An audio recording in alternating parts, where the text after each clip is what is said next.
Alors je n'oublie pas mes amis dentophiles et je vais vous montrer deux trois pièces qui me paraissent dignes d'intérêt. Simplement, ça ne sera pas de la micro parce que j'ai pas l'appareil qu'il faut pour vous montrer la micro.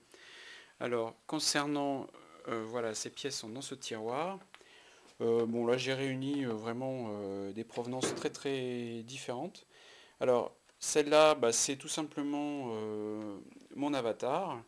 Donc, c'est un Autodus obliquus, mais disons qu'il y a déjà une cérulation relativement marquée. Alors, je crois que c'est la variété Mugotsaricus, à moins qu'on soit déjà dans l'Axuaticus, qui est l'espèce suivante et qui annonce l'auriculatus. Bon, écoutez, là, j'avoue que j'ai pas d'avis.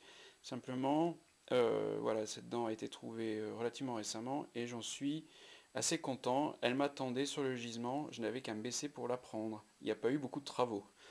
Voilà, juste à côté, bon, peut-être la même famille, mais là, il s'agit de mon pseudo. Donc il s'agit d'une dent de Parodus. Et donc les dents de Parodus, bah, pour l'instant en France, elles sont très peu connues. On en a peut-être trouvé dans l'Oligocène. Celle-là provient de Belgique. Elle a été trouvée il y a une dizaine d'années par un de mes voisins. Je pense qu'on devait être à 30 centimètres l'un de l'autre. Et bah, ma foi, c'est lui qui a eu la chance de tomber dessus, mais comme c'était pas un féru dedans, je lui ai fait un bel échange et je pense que voilà, lui il était content de son côté, moi du mien. Concernant les dents de requin dignes d'intérêt, bah, je pense que j'en ai quelques-unes dans les tiroirs, dont celles qui vont être dans la prochaine publication de Cosmaniana qui concerne le gisement séravalien de Salles. Voilà. Alors bon, évidemment, on fait des trouvailles, mais si on veut être relativement complet, on fait des échanges.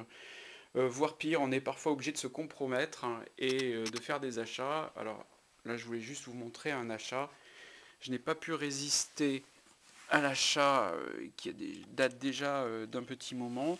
Donc là, vous reconnaissez mon tiroir sur les exanquiformes. Donc voilà, j'ai pas pu résister à l'achat de cette dent qui est une dent de Nautidanodon. Alors, est-ce qu'il s'agit du Brutzeni ou du Luzi J'en ai pas trop, je n'ai pas trop d'avis sur le sujet. Simplement, voilà, elle provient du Maroc. Alors, j'ai vu des dents complètes qui provenaient du bassin de Paris. Mais je crois que les gens qui les ont trouvées restent très discrets sur ces découvertes. Voilà, ça reste relativement exceptionnel. Donc celle-là dépasse les 60 mm, ce qui est vraiment très respectable. Dans le même tiroir, il y a d'autres éléments relativement intéressants. Donc voilà, bah, je ne vais pas pouvoir ouvrir la boîte, donc je vous la montre comme ça. C'est une dent symphysaire de Notorhynchus, qui provient du Bordelais.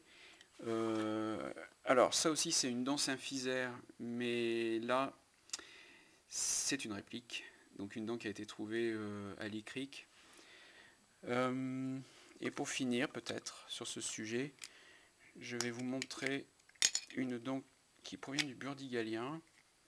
Bon, c'est une dent de Notorhynchus primigenius, mais qui a une particularité, je ne sais pas si vous voyez cette particularité, c'est qu'elle n'a pas eu toute la place qu'elle voulait dans la mâchoire pour se développer, et donc elle est vraiment extrêmement déformée, voilà, et dans un très bon état de conservation. Voilà, bon, je ne suis pas un fan des dents déformées, mais celle-là méritait notre attention.